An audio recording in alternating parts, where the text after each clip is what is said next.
हाँ तो देखो आज हम लोग जो पास्ट एडजस्टमेंट वाले टॉपिक पढ़ा रहे थे, तो तीसरा क्वेश्चन और तीसरा लेक्चर हमारा इसके ऊपर है कि अभी तक हम लोगों ने देखा था इंटरेस्ट ऑन कैपिटल देना भूल गए थे। हमने कहा था कि अगर interest on capital, salary, bonus, commission कुछ भी देना भूलते हैं तो पार्टनर को जब दिया जाएगा तो उस साल के लिए क्या हो जाएगा, पार्टनर फर्म के लिए क्या हो जाएगा, लॉस, और उस लॉस को डिवाइड कर देंगे।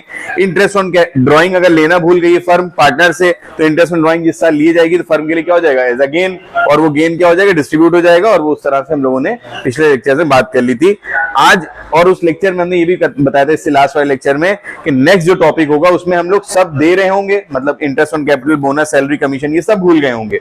इसके साथ साथ ड्राइंग का भी एडजस्टमेंट करना होगा हमें। तो ये सारी चीजें एक साथ कैसे की जाएंगी इसको हम लोग और से देखते हैं। क्वेश्चन तो अभी शेयर कर देंगे।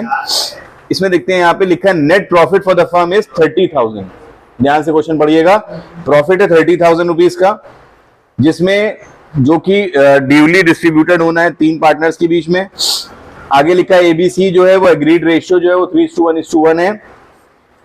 और 10 अप्रैल 2022 को यहाँ पे ये एग्री किया गया कि जो अंडर मेंशन ट्रांजैक्शन है, मतलब जो नीचे लिखे हुए ट्रांजैक्शंस हैं, क्वेश्चन को पढ़ने का तरीका भी हमेशा सीखते चलो, ताकि एग्जाम में जब क्वेश्चन आता है तो बच्चा समझ नहीं पाता है क्या लिखा है, तो समझते चलो। अंडर मेंशन मतलब नीचे लिखी हुई चीजों का adjustment was not pass through the books of account of the firm for the year ended. अब ये 4 चीजें जो है, इंटरेस्ट ऑन कैपिटल 10% के रेट से, ड्राइंग और सैलरी और कमीशन, ये सब चीजें हम देना भूल गए थे। कैपिटल अकाउंट दे रखे हैं एबीसी के, अब उन्होंने कहा है कि साहब इसका एडजस्टमेंट कर दीजिए।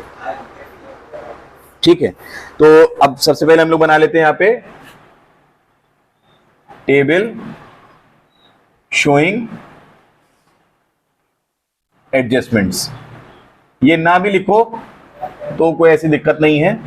सबसे पहले हम लोग क्या क्या देना है, देखिए क्वेश्चन में लिखा हुआ है साफ साफ, इंटरेस्ट ऑन कैपिटल ये देना है हमें। पार्टनर्स कौन कौन है, ए, बी और C, and that comes the total of all these partners.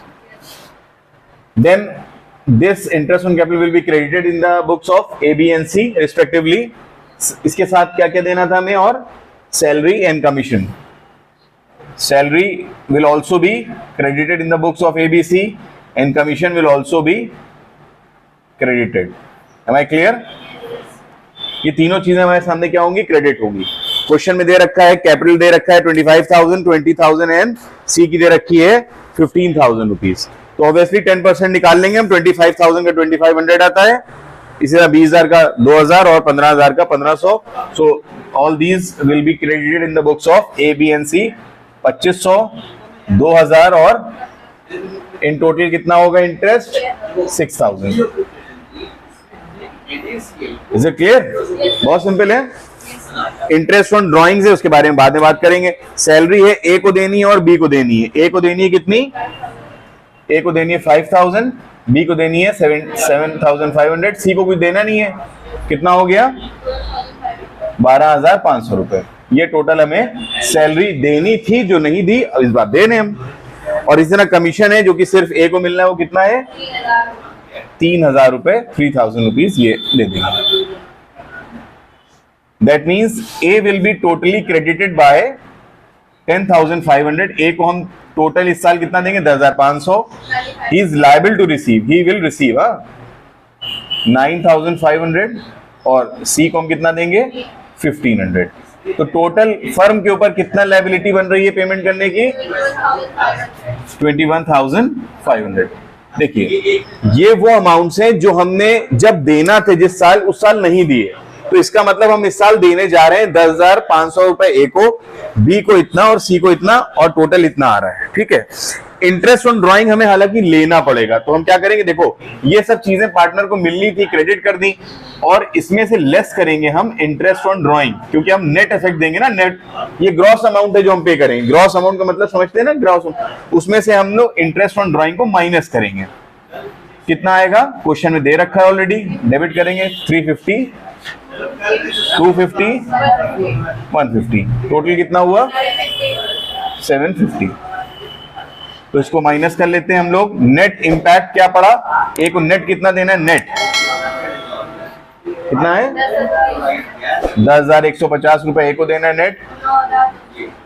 9,250 हमें बी को देना है, और कितना है 1350 रुपए हमें सी को देना है। और यहाँ पे नेट फर्म को कितना लॉस हो रहा है 20,750 रुपीज नेट लॉस हो रहा है फर्म को। क्लियर हो गया यहाँ तक बात? इसका मतलब लॉस जब भी होगा या प्रॉफिट जब भी होगा तो फर्म जो भी फर्म को लॉस या प्रॉफिट हो रहा है वो कौन लोग शेयर करेंगे? पार्टनर्स शेयर करेंगे।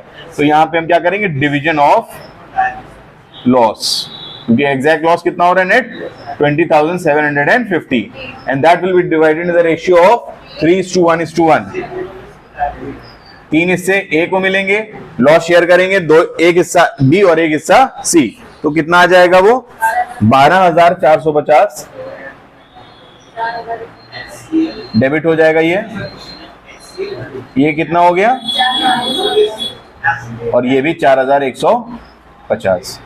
देखिए अब क्या रिजल्ट निकला कि ए को 10,150 मिलने वाले थे लेकिन वो लॉस में शेयर कर रहे हैं 12,450। इसका मतलब उनकी कैपिटल से कितने रुपए और डेबिट हो जाएंगे 2,300। Is it clear? इसी तरीके से बी और सी यहां पे क्या कर रहे हैं? इनको मिलेगा, बी को मिलेगा, कितना मिलेगा 5,100 रुपीज बी को मिलना है, क्योंकि बी जो शेयर कर रहे हैं लॉस में वो कम है और जो इनको मिल रहा है इंटरेस्ट, सैलरी और कमीशन के बतौर वो ज्यादा है। इसी तरह से जो सी है ये भी 2,800 रुपए लॉस में शेयर करेंगे। इसका मतलब देखिए यहां पे एंट्री हम कर देते हैं। एस कैपिटल अकाउंट डेबिट कितना होगा 2,300, सीज कैपिटल अकाउंट डेबिट, ये दोनों डेबिट हो रहे हैं क्योंकि ये लोग अपने पास से ला रहे हैं, कितना है 2,800। और दोनों का पैसा जो वो लोग लेके आ रहे हैं वो कहां चला जाएगा? देखो ये एंट्री समझ लो ध्यान से क्या होती है।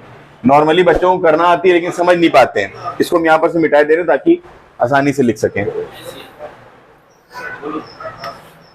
50। देखिए इसका बहुत सिंपल सा है बात।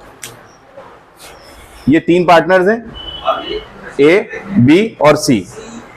इन्होंने 2,300 रुपए दिए, इन्होंने 2,800 रुपए दिए। इन दोनों ने जो पैसे दिए वो हमने बी को दे दिए। बात खत्म हो गई ना? इन्होंने जितने दिए इन्होंने दोनों मिला के किसको दे दिए?